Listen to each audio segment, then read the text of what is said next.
Today we will read a story about vacation time. But before that, let's get familiar with some words first. Leap. The girl in this picture is jumping over a puddle.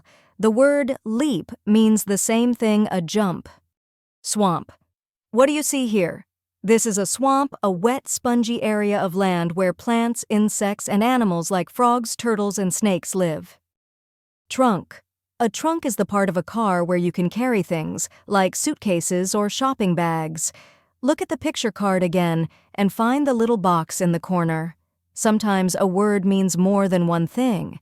An elephant's long nose is called a trunk, too. Capital.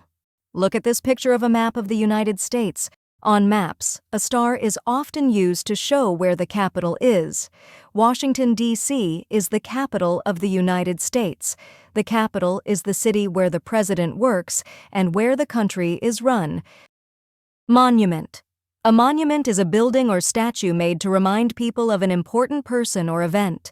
This is a picture of the Washington Monument. It was built to remind people of our first president, George Washington. Steep. We can see a hill in this picture. Yes, it's a steep hill. It slants up at a sharp angle, so it's hard to climb. A flight of stairs is steep, too. Load. In this picture, a boy putting some things on a donkey's back. The boy is loading up the donkey so it can carry things for him. Globe. This is a globe. It's a map in the shape of the Earth. We can use it to find different countries and places. Coast. The land along the edge of the ocean is called the coast. The United States has coasts on 3 sides. Next time, you might use a globe to check the coasts. Nation.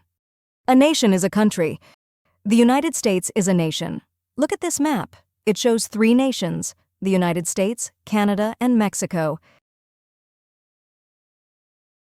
Okay, next, let's move to today's story. Vacation time. It was a sunny June day, and Caroline and her brother David had friends over to play. Maggie and Caroline were playing leapfrog in the backyard. Tiana was on the tire swing. "Summer is the best," said Maggie. "You get to play with your friends whenever you want." "Not me," said Caroline, frowning.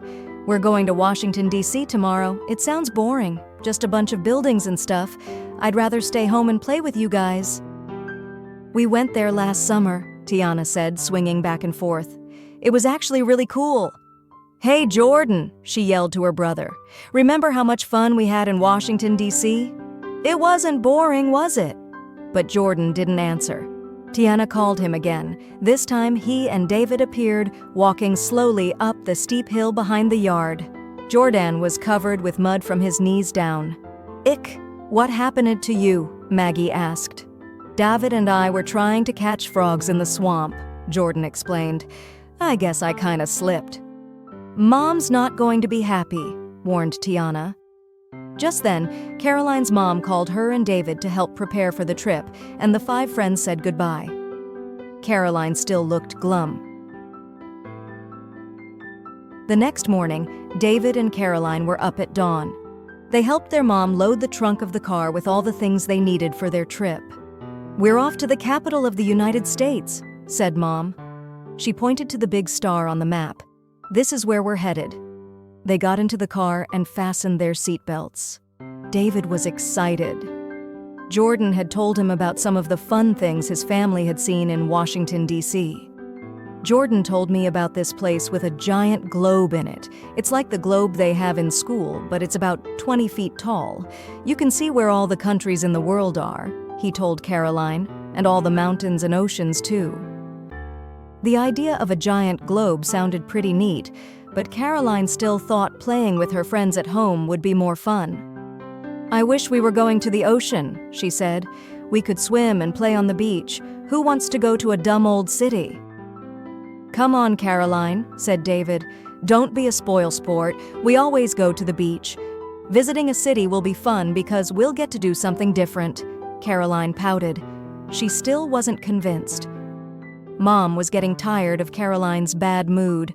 "Caroline," she said, "you know, Washington, D.C. is very close to the coast. What if we stop at the beach for a day on the way home? Would you like that? That way, everybody gets to do something they like. I think it's a great idea, Mom, said David. Tiana told me it gets really hot in Washington, D.C. in the summer. Okay, Caroline smiled. So, for the rest of the drive, Caroline, David, and their mom sang songs, played games, and talked about all the things they'd get to do and see on vacation. Before long, they saw a big sign that said, "Welcome to Washington, D.C., the nation's capital." Soon they were able to see the tall, pointy top of the Washington Monument and lots of other sparkling white buildings and statues. "Wow, I didn't think it was going to look like this," said Caroline as the car drove down a wide road. "This is really cool. All this and the beach, too." The end.